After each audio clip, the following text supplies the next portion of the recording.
Apesar que o DEP está confirmar que não tem permisso, Manchego Beach está desmentir trabalho ilegal. Já sabe ainda, adrenta tempo que estava tendo alguma moveção estranha na beach de Manchego.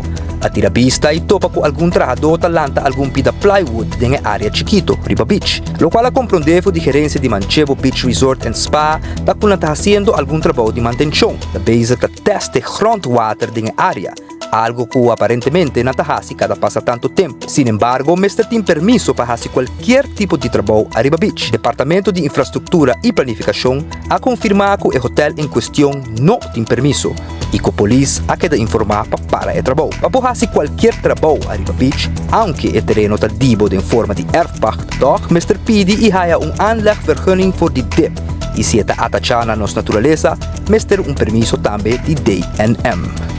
Manchego está insistir que não está fazendo nada escondido na noite de maneira outra não está fazendo e que está simplesmente conduzindo survey riba no próprio terreno.